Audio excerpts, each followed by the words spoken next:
Hey guys, it's me, Isabella. So for today's video, gagawa tayo ng pinakamabilis at pinakamadali gawin sa slime.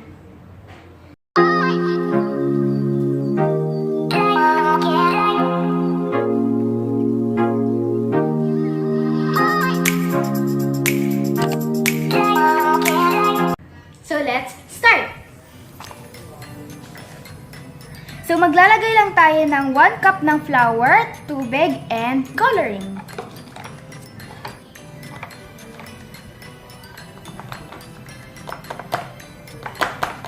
Tapos yung water.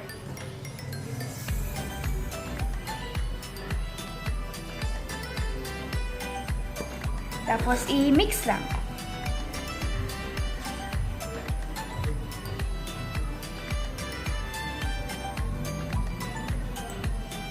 Mag-a-add pa tayo ng water.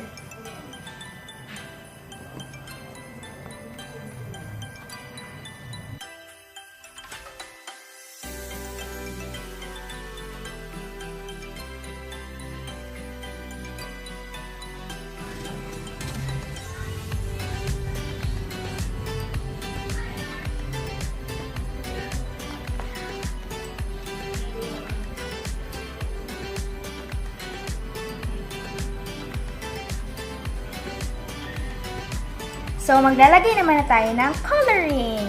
Blue. Kahit anong kulay naman pwede, kung anong gusto nyo. It's based on your choice.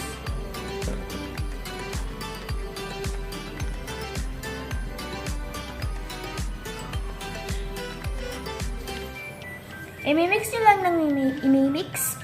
Tapos, kung nakita nyo na yung color na mag-show up, tsaka nyo na siya laruin. Yung water na lang lalagyan ko ng coloring.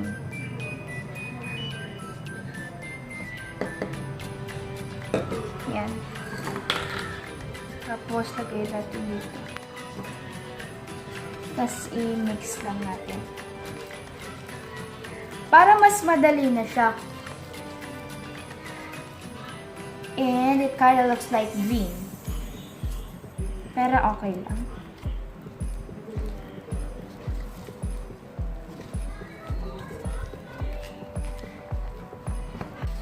So, it's done. Ininid ko na siya sa table.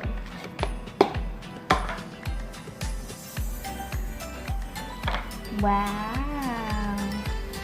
It's really soft. And yung color niya, hindi siya medyo naging color blue. Pero ang ganda na ng pagka-green niya. Kasi mukha siyang mint. Para siyang yung sa mint chocolate chip ice cream na slime na sa ginawa kong video.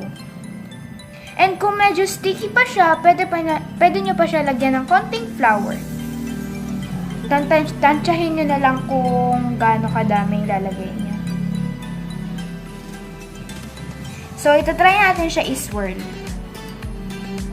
Pero careful lang kasi hindi siya talagang stretchy na stretchy.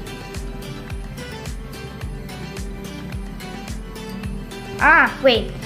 Kung di nyo magawa yung swirl, you do this. And it looks like oh,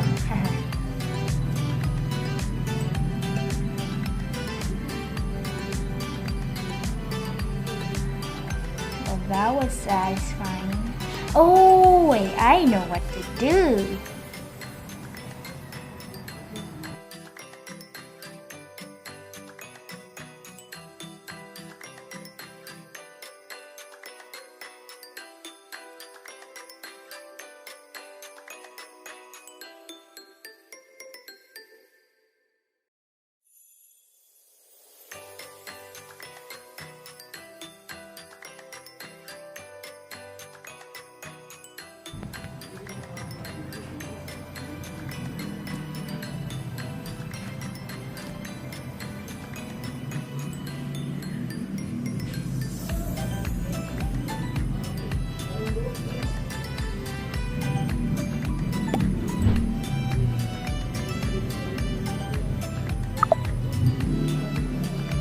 So guys, that's the end of the video and huwag kayong lalabas. Stay safe. Bye-bye! See you on my next vlog!